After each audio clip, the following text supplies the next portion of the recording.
Chapter 1. The Milkmaid and the Wife. It was 6 o'clock on a warm April evening, milking time for Farmer Lodge's 80 cows. They stood quietly in the dairy, and the milkmaids were all at work. "They say Farmer Lodge is coming home with his new wife tomorrow," said one milkmaid. "Yes. And she's young and pretty, I hear," the second girl said. She looked past her cow to the other end of the dairy. There was another milkmaid there, a thin, older woman, about 30 years old. The first girl looked at the older woman too. "I'm sorry for her," she said quietly to her friend. "Oh no," said the second girl. "That was years and years ago. Farmer Lodge never speaks to Rhoda Brook these days." When the milking was finished, the milkmaids left the dairy and went home. The thin woman, Rhoda Brook, did not walk to the village with the other girls. She went up the hill behind the farm to a little house near the trees. It was a poor house, of only 2 rooms, and the roof did not keep the rain out. At the door of the house, the woman met her son, a boy of about 12, and they went inside. "I heard something at the dairy today," the woman said. "Your father is bringing his young wife home tomorrow. I want you to go and look at her." "Yes, mother," said the boy. "Is father married then?" "Yes." "You can go into town and do my shopping for me. And when you see her, there or on the road, look at her carefully." "Yes, mother." "What is she like?" "I want to know. Is she tall? Is she short? Are her eyes blue or brown or green? Look at the color of her hair, the color of her dress. And look at her hands. Does she have small white hands, or the hands of a milkmaid, a worker's hands? You must look at all these things, and tell me." "Yes, mother," the boy said again. He took a piece of bread from the table and began to eat it. His mother said nothing more, but turned her thin, pale face to the open door. Her beautiful dark eyes stared out at the trees, seeing and not seeing. The next evening was warm and sunny. The road from the town to the farm went up and down a number of hills, and near the top of one big hill, the boy saw a carriage behind him. It was Farmer Lodge with his new wife. She was a pretty young thing, much younger than her husband, with a sweet, innocent face. The boy carried a heavy bag, and was happy to stop and stare for a minute. The carriage came slowly up the hill, and the boy took a good long look at the farmer's wife. His eyes never left her face. The farmer did not look at the boy once, and at the top of the hill, the carriage went faster, leaving the boy behind. "How that poor boy stared at me," said the young wife.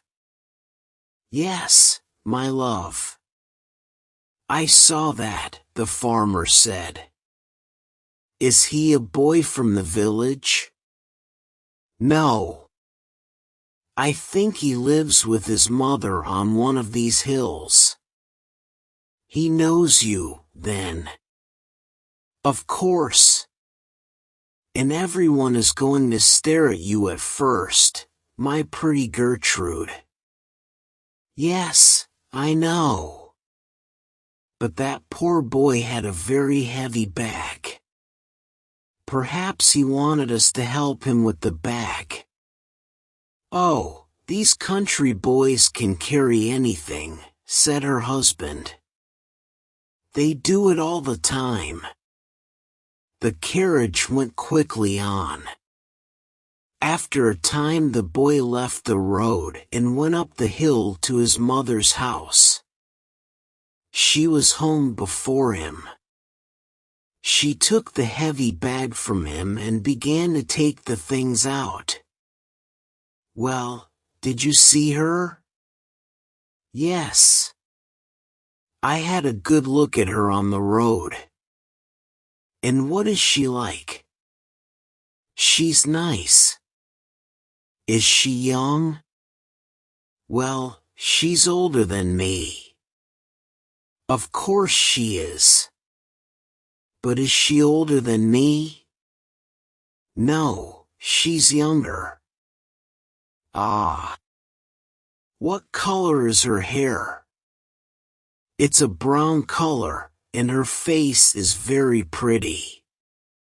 Are her eyes dark? No, they're blue, and her mouth is very nice and red, and when she smiles, you can see white teeth.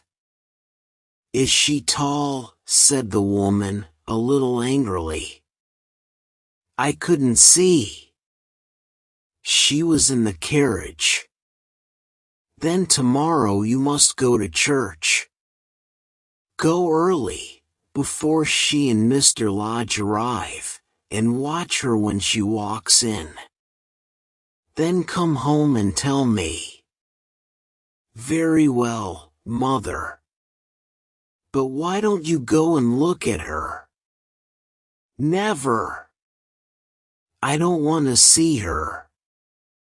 She was with Mr. Lodge, of course. Did he look at you or speak to you? No. The next day the boy went to church, and waited and watched. When Mr. and Mrs. Lodge arrived, everybody, not just the boy, stared at the new wife with interest. When the boy reached home, his mother said, Well? She's not tall. She's short, the boy said. Ah, said his mother, pleased. But she's very pretty, very. She had a beautiful white dress on, and it made a lot of noise when she moved. Mr. Lodge looked very happy with her. No more now, said the woman. You can tell me more later. In the next days, Rhoda Brooke heard more and more from her son about the new wife. The boy often saw Mrs. Lodge around the farmhouse, but his mother never saw her, and never went near the farmhouse. At the dairy, the other milkmaids talked a lot about the new wife.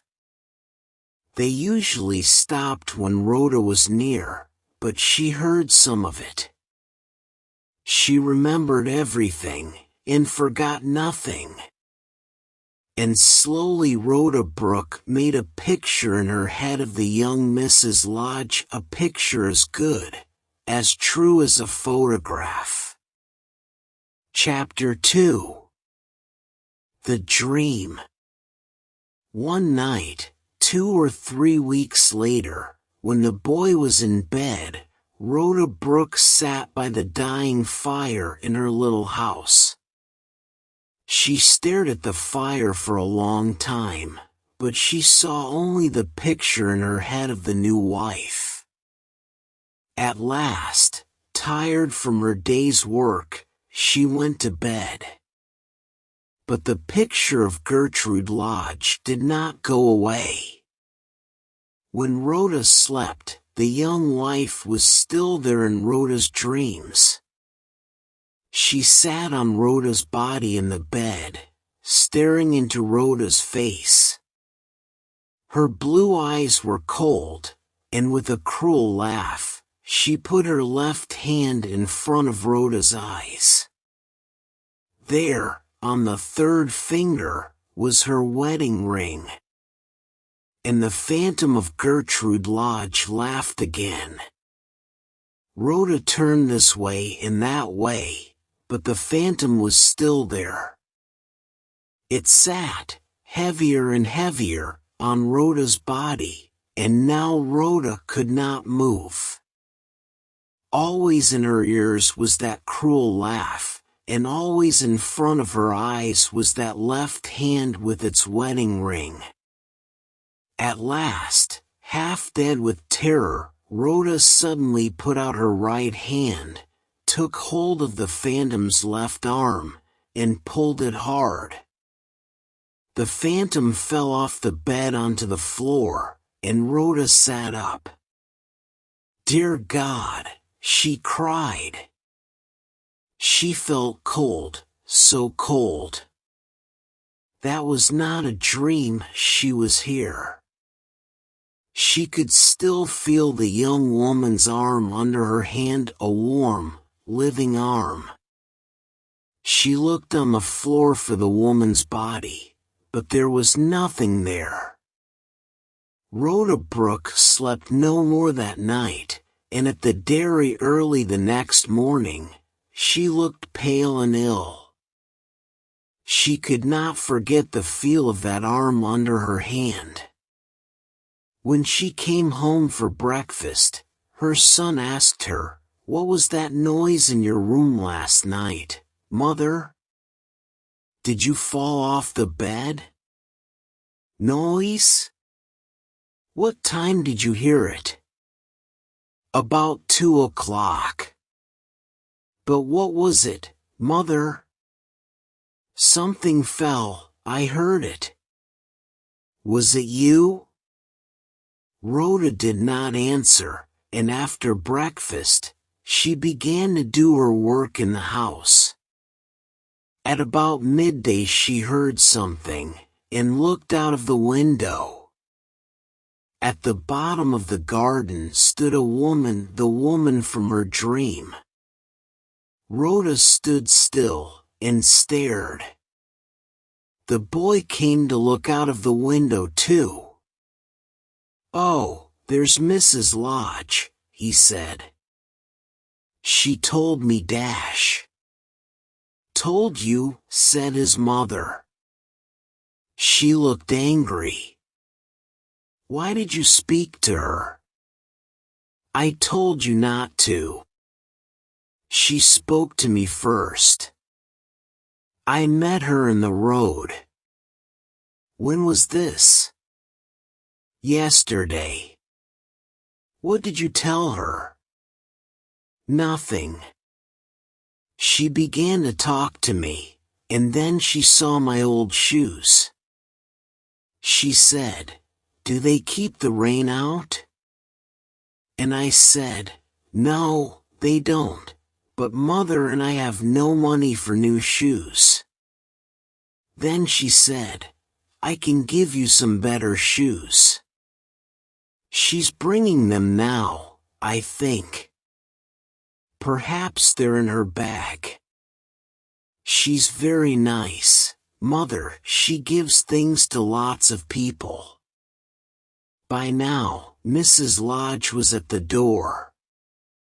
Rhoda wanted to run away, but there was no back door in her little house. So she waited, and the boy ran to open the door. "This is the right house then," said Mrs. Lodge, smiling at the boy. "And this is your mother, is it?" The face and body were the same as those of the phantom in Rhoda's dream, but there was nothing cruel in this face. The blue eyes were warm, and the smile was sweet and kind. The young woman took the shoes out of her bag and gave them to the boy. She smiled and talked in a warm and friendly way. How kind she is, thought Rhoda. How young and sweet and innocent. Why did I have that bad dream about her? She's a friend, not an enemy. 2 days later Mrs. Lodge came again, with a new shirt for the boy, and 12 days after that she visited Rhoda a third time. The boy was out that day. I like walking up here on the hill, Mrs. Lodge told Rhoda. And your house is the only one up here. They talked about the weather in the village, then Mrs. Lodge got up to leave. Are you well, Rhoda? She asked. You look pale. Oh, I'm always pale, said Rhoda. But what about you, Mrs. Lodge? Are you well? Yes, I am, but there is something. It's nothing very bad, but I don't understand it. She uncovered her left hand and arm. There were marks on the arm, yellowy-brown marks, like marks made by fingers. Rhoda stared at them. How did it happen? She asked. I don't know, said Mrs. Lodge. One night, when I was in bed, I had a dream, and then suddenly, my arm hurt very badly. Perhaps I hit it on something in the daytime, but I don't remember it. She laughed. My dear husband says it's nothing very much, and he's right, of course. Yes. Which night was that? Said Rhoda. Mrs. Lodge thought for a moment. It was 2 weeks ago today. It was 2 o'clock in the night, I remember, because I heard the clock. It was the same night, the same hour, as Rhoda's dream of the phantom. Rhoda remembered the terror of it, and felt cold. How can this be, she thought, when Mrs. Lodge left? Did I do that? But why? She is innocent and kind, I don't want to hurt her. And how can a thing like that happen? Only witches can do things like that. Chapter 3. The Face in the Glass. The days went past, and Rhoda Brooke was afraid to meet Mrs. Lodge again. She liked her, and did not want to remember the strange dream or the strange marks on the young wife's arm. But she could not stop thinking about them. One day they met on the road from the village. They began to talk, and after a minute or two Rhoda said, How is your arm, Mrs. Lodge? Is it better now? No, it isn't. It's worse than before. Sometimes it hurts very badly. What does the doctor say about it? Asked Rhoda. He doesn't understand it. He just says, put the arm in hot water for 5 minutes twice a day. Well, I do that, but it doesn't help. Can I look at your arm? Asked Rhoda. Once again, the younger woman uncovered her arm, and Rhoda stared at it. The arm was thinner, and a little withered. And the marks looked more and more like marks made by fingers. Rhoda remembered her dream, and the feel of the arm under her hand in just the same place. "It looks like the marks of fingers," Gertrude Lodge said. She tried to laugh. "My husband says they are a witch's marks. A witch put her hand on my arm, he says, and it's killing the flesh." "No, no," said Rhoda quickly. She felt cold and afraid. "Don't listen to those old stories." The young wife's face was unhappy. "No, but, you see, I think he begins to love me less, because of these marks on my arm. Men always like their wives to be pretty, don't they?" "Some men do," said Rhoda. "But don't show him the arm. Cover it all the time, and then he can't see it." "Ah, but he knows the marks are there." Gertrude looked away, but Rhoda could see the tears in her eyes. "I hope your arm is better soon, Mrs. Lodge," she said quietly. She said goodbye and began to walk home. She felt sorry for the poor, innocent young wife, and did not want to hurt her. But she did not feel sorry for the husband. She walked home, thinking about him. "So, Farmer Lodge," she thought. "You loved me once, but then you left me, and did nothing to help me. You wanted a new, younger and prettier woman for your wife.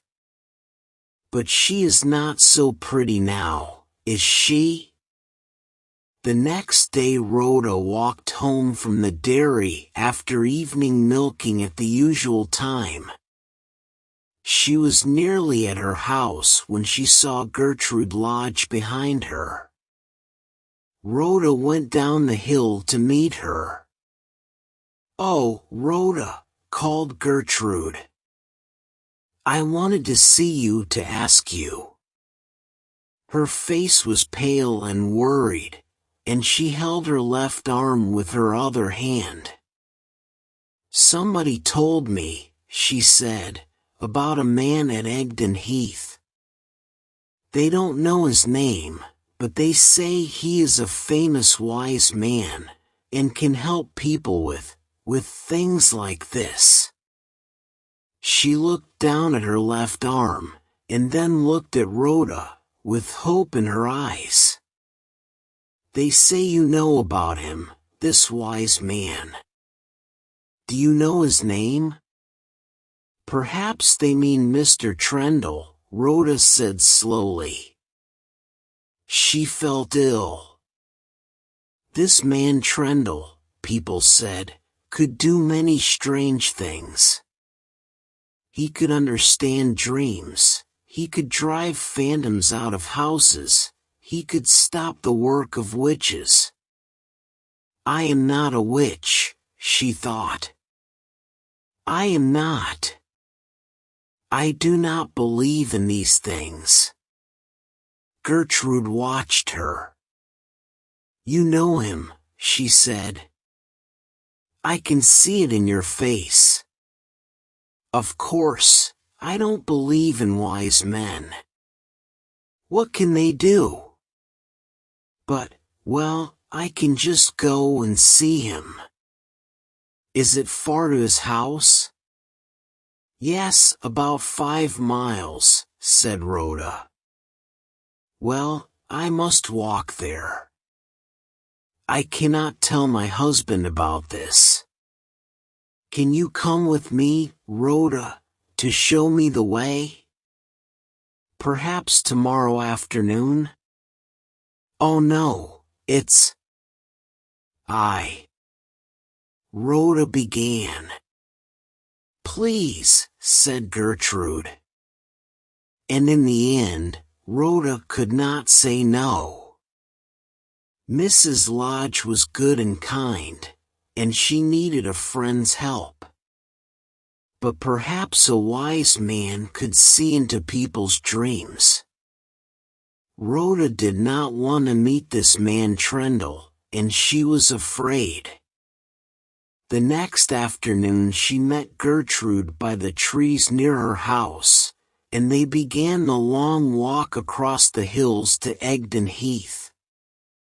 It was a cold day, and the sky above the hills was dark and unfriendly. They found Mr. Trendle's house outside the village. He was at home when they arrived. He was an old man with gray hair, and he looked long and hard at Rhoda when he saw her. Mrs. Lodge told him about her arm, and he looked at it carefully. "No, doctors can't do anything for this," he said. "This is the work of an enemy." Rhoda moved away a little. "An enemy? What enemy?" asked Mrs. Lodge. "I don't know," said the wise man, looking at her. "But perhaps you do. I can show the person to you. Do you want me to do that?" "Yes," said Gertrude. "Yes, please show me." Mr. Trendle took Gertrude into another room, but the door was open, and Rhoda could see into the room. The wise man took an egg, and did something to it. Then he put a glass of water on the table, and carefully broke the egg open. The white of the egg went down into the water, changing to a milky white color, and moving slowly round and round. He put the glass in front of Gertrude. "Look down into the water," he said. "Look for a face." Gertrude stared down into the water. "Do you see a face?" the wise man asked quietly.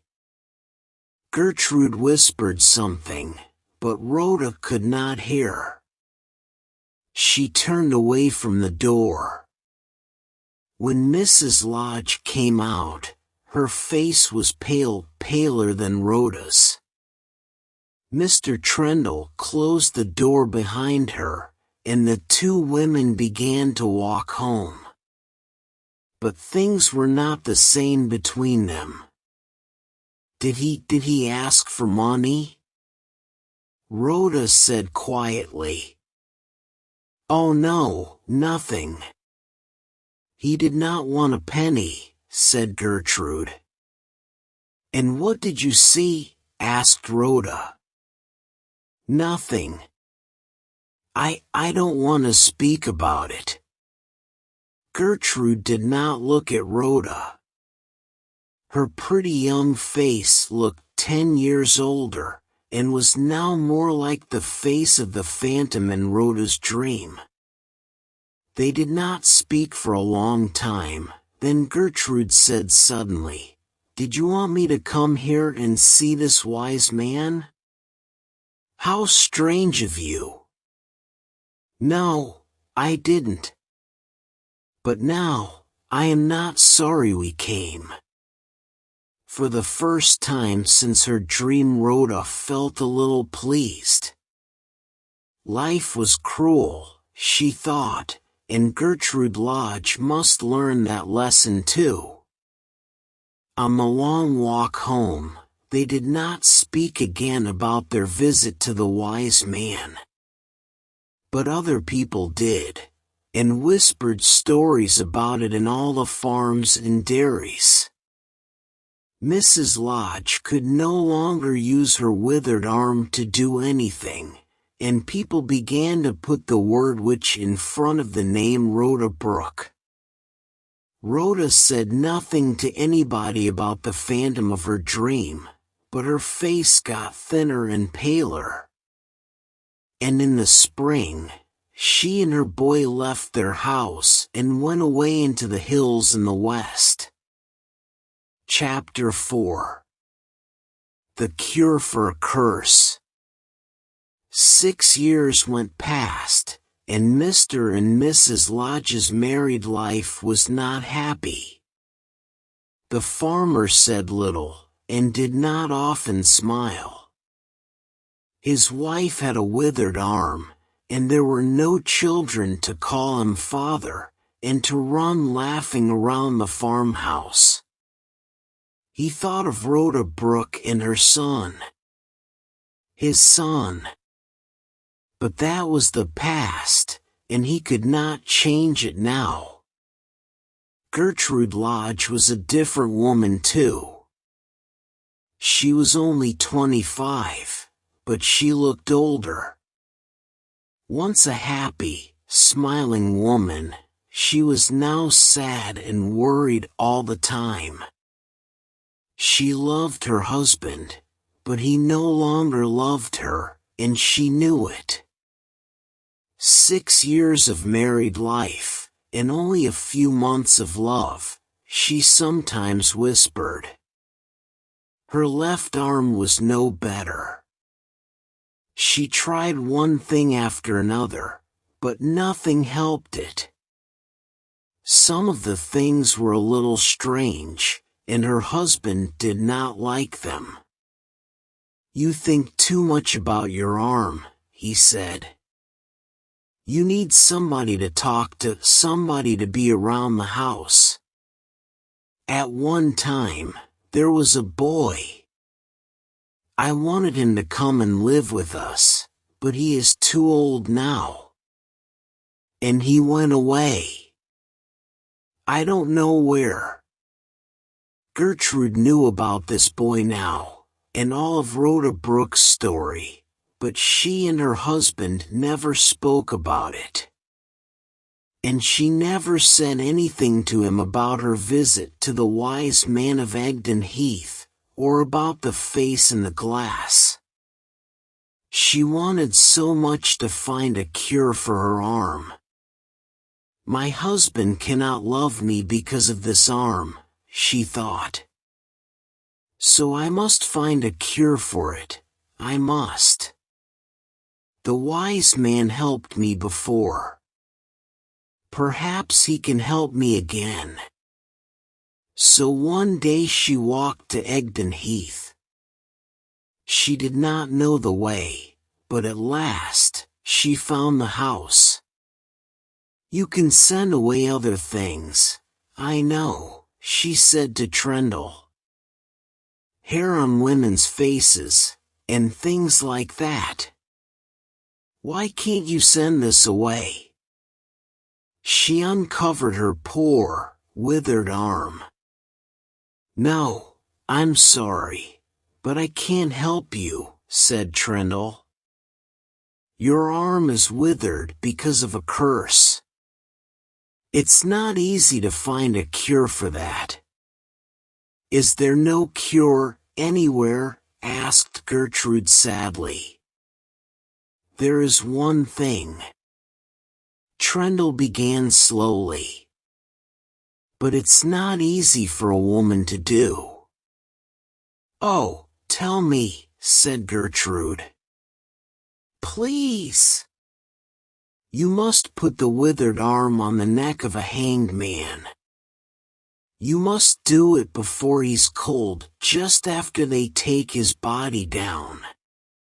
Gertrude's face was pale. How can that do good? It can turn the blood, and that changes many things in the body. You must go to the jail when they hang someone, and wait for the body when they bring it in. In the old days, lots of people did it. These days, not so many do it. But it is still the best cure for a curse. Back at home, Gertrude thought about this for a long time. She tried to forget it, but she couldn't. She wanted to be pretty again. She wanted her husband to love her again. Yes, she must try this cure, she must. But how do I do it, she thought. Where is the nearest jail? How can I get there? How often do they hang people? And when there is a hanging, how can I learn about it before it happens? So many questions. There was no one to help her, but slowly she began to find the answers. She asked careful questions in the village, because country people always know everything. One old man was very helpful. The nearest jail is at Casterbridge, 15 miles away, he told Gertrude. They have trials there every 3 months, and there's usually a hanging after the trials. Some poor man or boy takes a cow or a sheep, or just some bread, and they hang him for it. Lots of people go to watch the hangings. I don't know why. The next trials were in July, Gertrude learned. She asked her husband about them, but Lodge said very little. He was colder to her than usual, and she did not ask him again. He was often away these days, so she did not see much of him. July came, and Gertrude went to see the helpful old man in the village again. Just one hanging this time, he told her. It's for arson, I think. They're going to hang him next Saturday. Gertrude walked slowly home. I cannot tell my husband about this cure, she thought. And how can I be away from home for 2 nights? What can I say to him? But in the end, it was easy. On the Thursday before the hanging, Lodge came to her. I'm going away for 3 nights, he said. It's about farm work, so you can't come with me. That's all right, Gertrude said quietly. I'm happy to stay at home. They said nothing more, and on Thursday, Lodge drove away in the carriage. Chapter 5. The Hangman. The next morning Gertrude got ready to leave for Casterbridge. She did not want to go by road because she did not want to meet any of her husband's friends. So she took one of the heavy horses from the farm and rode west across the hills. She was afraid of riding with a half-dead arm, but the farm horse was quiet and slow, and easy to ride. He carried her uphill and downhill, past rivers and through trees, moving west all the time. The sun slowly went down in the sky, and it was nearly 8 o'clock when Gertrude stopped for a moment at the top of a hill. It was the last hill before the town, and she could see the roofs of Casterbridge below. There was a big building on a hill at the end of the town, with a white roof. She knew this was the jail, and she could see a lot of workmen on the roof. What are they doing? She thought. They're building something up there on the roof. Oh! Suddenly, she understood, and quickly turned her eyes away. It was a warm summer evening, but she shivered with cold. Tomorrow they're going to hang a man on that roof, she thought. And when he is dead. She shivered again, But then she remembered her husband's cold words and his unsmiling face, and she rode on down into the town. She found a room to stay for the night, and then went out into the town. What do I do now? She thought. How can I get into the jail tomorrow? Who must I talk to? The men at the jail, or the hangman? She was afraid to go to the jail, so she went to find the hangman. He had a house down by the river, a boy in the town told her. When she found the house, she stood outside for some minutes, afraid to go to the door. Then the door opened and a man came out. "Who are you?" he called out. "What do you want?" "I want to speak to you for a minute." He came nearer and looked at her. Well, that's a pretty face," he said. "Come into the house." They went inside. Davies, that was his name, was a hangman on some days, but a gardener on other days. "Is it about gardening work?" he asked Gertrude. "I can't do any tomorrow, because I'm working at the jail." Yes, I know. That's why I'm here." "Ah. I thought so. Is the poor man one of your family then? Perhaps your young brother?" "No." Davies looked at Gertrude's dress. "I don't think so." "Was he one of your farm workers perhaps?" "No." "What time is the hanging?" "The same as usual, 12 o'clock. "And it is going to happen, yes?" "Oh yes. Nothing can stop the hanging now," said Davies. "But I'm sorry for this young man. I truly am. He's only 18. They say it was arson, but I don't know. He was there when the fire began, but there were 20 other men there too. So how do they know? I think they just want to hang someone, anyone. But what can I do for you, my pretty?" "I need a cure," Gertrude said. "A cure for a curse. And a wise man told me about the hanged man, and turning the blood." "Oh yes, miss. Now I understand. People sometimes come for that. But not pretty young things like you." Well, what's the cure for?" "It's this." Gertrude uncovered her left arm. "Ah. It's all withered," said the hangman, looking at it. "Yes," she said. "Well, a hanged man's neck is the best cure for that," he said.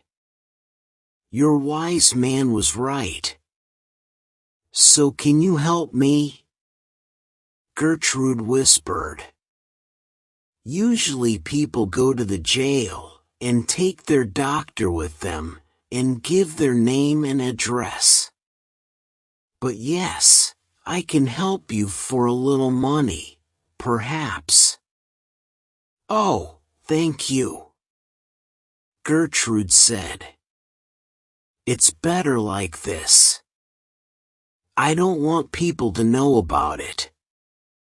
"Don't want your lover to know, eh?" "No, husband." "Aha. Very well. You can touch the body." "Where is it now?" she said, shivering. You mean, he's still alive tonight?